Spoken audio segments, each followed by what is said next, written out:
Gaëtan Robigny, je rappelle que vous êtes mécanicien sur la ligne 5 du métro. En grève, vous leur dites quoi ce matin aux franciliens qui ne peuvent pas prendre leur train, leur tram, leur métro, leur RER pour aller au travail? Nous, au syndicat solidaire, on leur dit on défend notre régime spécial. Alors déjà, c'est oui et non. Oui, effectivement, on a un régime spécial à la RATP. La collègue de la CGT vient de dire, et le machiniste de la RATP aussi, des conditions de travail assez difficiles, des horaires décalés la nuit, mais il y a aussi des questions de santé. Moi, je suis mécanicien, j'ai été en contact avec la Nantes depuis plus de 30 ans. Au scanner amiante, à l'âge de 50 ans, que nous, autant qu'ouvriers on a un scanner amiante, j'ai 13 nodules dans les poumons. J'ai vu 3 de mes collègues dans un atelier de 30 personnes mourir au bout de 6 mois de retraite. Donc voilà, moi j'estime, et on estime avoir pris des risques par la pollution de l'amiante déjà en tant qu'agent RATP. Donc notre espérance de vie, on ne sait pas si elle va durer 20 ans, 10 ans, 5 ans. Est-ce que c'est exorbitant par rapport au système général ou est-ce que c'est justifié par la pénibilité dont parle monsieur? Il y a effectivement des cas où la pénibilité existe, mais dans la SNCF, par exemple, il y a beaucoup de travaux où ça n'est plus du tout la bête humaine de Zola depuis longtemps.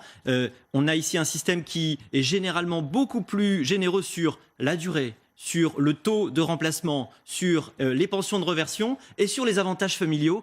Et cette générosité, elle est payée par qui? Elle est payée par tous les Français. Aujourd'hui, vous avez 5,5 milliards qui, collectivement, pour les 3 plus gros régimes, sont payés par la collectivité. Et vous le payez, par exemple, pour les électriciens gaziers, à travers, quand vous payez votre facture d'électricité, ouais. Voilà, vous payez ces avantages directement en tant que consommateur. Il faut que les Français le sachent. On va répondre. Allez-y, je vous vois réagir. Écoutez, c'est extraordinaire ce que j'entends là, parce que Emmanuel Macron est le premier président de la République aujourd'hui, à la différence de tous les autres, qui prend frontalement, brutalement, l'ensemble des salariés publics, privés.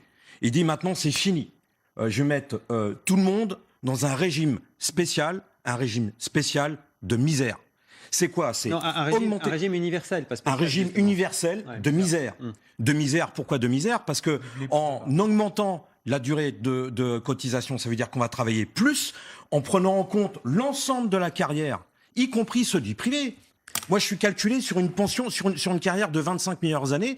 Ils vont me la calculer sur l'ensemble de ma carrière, c'est-à-dire avec les années de chômage, avec les années d'apprentissage. Ça veut dire qu'au bout du compte, ma pension, quand je vais arriver à 64, 65 ans en retraite, elle sera de toute façon de la misère. Là, vous parlez de la réforme générale. Là, Bien on parle sûr. du cas spécifique du régime spécial de la RATP. Je disais, monsieur, pardon, mais ouais. C'est pas un cas spécifique. Non. C'est pas un cas spécifique. Eux, les salariés de la RATP, ils sont en train de démarrer les premiers, ce fameux bras de fer que l'on attend tous pour défendre notre retraite, pour défendre notre argent et notre Donc, pouvoir ce que vous d'achat. dites, c'est que c'est le bouclier de tout le monde. C'est ça que vous êtes en train de dire. C'est le coup de semonce des syndicats pour dire. C'est le coup de semonce des salariés de la RATP. Ouais. Il faut que l'ensemble du public et du privé s'engouffre dans la brèche qui est ouverte aujourd'hui. Vous me donnez l'occasion de démonter un mensonge organisé, institutionnel, qui est de dire qu'aujourd'hui, il n'y a pas assez d'actifs pour financer le régime des retraites. Bien sûr que si. Il y a 6 millions de salariés qui sont au chômage. 6 millions de salariés qui sont au chômage, qui voudraient bien cotiser au régime général de retraite. Et je peux vous assurer que, sans même parler d'augmenter les cotisations du patronat, il y aurait de quoi faire pour financer l'ensemble du régime. Pourquoi il y a des chômeurs? Parce que les patrons licencient, l'État licencie. Donc ça sera à nous de faire des sacrifices. C'est incroyable. Non, on a raison de se battre. Il faut que la bataille elle se généralise. Alors, notre objectif commun à tous, ça devrait être déjà de sauver le système de retraite. Parce que si le système de retraite reste en déséquilibre, un déséquilibre qui va s'aggraver, pour une raison simple. On vit de plus en plus longtemps. Et ça, j'espère que vous n'êtes pas en train de le nier. Et aujourd'hui, on a 2,3 actifs bonne santé. pour un inactif. On part plus en retraite et demain, en bonne santé. on aura 1,4 actifs. En 2060, 1,4 actifs pour un inactif. Donc, comment vous allez financer ces systèmes si vous ne reconnaissez pas à un moment donné... Attendez, simplement, pour terminer, vous allez me laisser terminer bien gentiment, s'il vous plaît. Pas de souci. Comment est-ce que vous voulez payer votre retraite, payer la mienne un jour, payer celle de tous ceux qui sont déjà à la retraite, si à un moment donné, le système n'est pas en équilibre? Moi, je vais vous l'expliquer. Ça, c'est les chiffres de l'INSEE, c'est même pas les chiffres des syndicats, etc. Un travailleur, aujourd'hui, dans les années 2010-2020, est 5 fois plus productif qu'un travailleur dans les années 60. Voilà. Donc, il produit 5 fois plus. Donc, il pourrait financer... Si, tout à fait. Si, on vend notre force de travail contre un salaire. Vous ne dites pas où vous le prenez. C'est ça, et puis, alors, l'histoire fallacieuse des régimes spéciaux à la RATP. Nous sommes 47 000 agents. Aujourd'hui, à l'instant T, il n'y a pas un agent sur 2 qui bénéficie du régime spécial. Parce que depuis le 1er janvier 2009, les nouveaux l'ont plus. Ouais. Donc ils sont sur le régime. Non, donc voilà. Donc dans 10 ans, même si on ne touche pas aujourd'hui à notre régime spécial, dans 10 ans, il n'y en a plus une personne à la RATP qui bénéficiera du régime spécial. Est-ce que Jean-Pierre Mercier, vous êtes rassuré par ce qu'a dit le Premier ministre hier? Grosso modo, on prend le temps. Vous allez tous voir chacun dans votre coin ce que vous avez envie d'en faire et puis on vous suivra. C'est un petit peu ça qu'il a dit.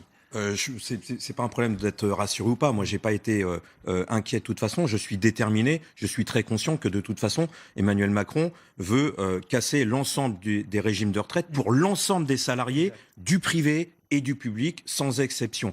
Ce que je note, par contre, c'est la puissance face à la puissance de la grève, face à la puissance des salariés qui ont pris conscience de la RATP, qui ont pris conscience qu'ils ont des intérêts à défendre et que ces intérêts, c'est les intérêts de tout le monde aussi. Vous avez l'arrogance du Premier ministre qui a complètement disparu. L'arrogance qu'on a bien connue pendant le mouvement des Gilets jaunes, tout ça a disparu. Oui, ils veulent déminer parce qu'ils savent derrière qu'il peut y avoir un bras de fer généralisé contre le gouvernement. Et là, imaginez, dans toutes les entreprises du privé et du public, si on était autant en grève que à la RATP, je vous assure qu'on pourrait défendre réellement, profondément nos intérêts. Du temps jusqu'au municipal pour éviter d'avoir à dire la vérité jusqu'à cette élection. Bien sûr. Parce que c'est une élection compliquée déjà pour eux. Mais il faut dire la vérité. Aussi. Il faut dire la vérité aux Français. Bon, ça, on verra. Mais juste, vous avez raison. Ça veut dire quoi? Ça veut dire qu'il sait que sa réforme, elle est complètement impopulaire et qu'elle peut faire... C'est un baril de poudre. Et bien, ce baril de poudre, il faut le faire exploser. Moi, je salue la grève de la RATP, une grève qui est puissante parce qu'elle montre la force collective des salariés quand ils se mobilisent, quand ils se mettent en grève. Elle est là, elles sont là, nos armes. Allez, pour ceux qui sont restés coincés ce matin, certains ont peut-être repensé à cette phrase de Nicolas Sarkozy. C'était en 2008, vous vous souvenez, après la fameuse loi sur le service minimum. La France est en train de changer. Elle change beaucoup plus vite et beaucoup plus profondément qu'on ne le croit. Désormais, quand il y a une grève en France, personne ne s'en aperçoit. On conclut en disant un mot sur la méthode qu'a annoncé Édouard Philippe. Concertation encore avec les syndicats, alors que ça fait 18 mois qu'on a des concertations jusqu'à la fin de l'année. Concertation aussi avec les Français. C'est le retour de l'esprit grand débat. Des grands débats sur les retraites, une plateforme numérique où les Français pourront donner leur avis, leur opinion, voir leurs idées. Jean-Pierre Mercier, ça vous fait sourire? Bien sûr, ça me fait sourire. Ça me refait penser au grand débat, ce soi-disant faux grand débat pendant le mouvement des Gilets jaunes. Ça a marché dans le mouvement des Gilets jaunes. Ça a pesé la grogne. Ah non, je pense que la colère, elle est toujours présente, même si elle s'exprime moins ou différemment. Là, en tout cas, vous avez une colère à la RATP. Il faudrait qu'elle se généralise dans toutes les entreprises de France, privées et publiques. Maintenant, vous savez...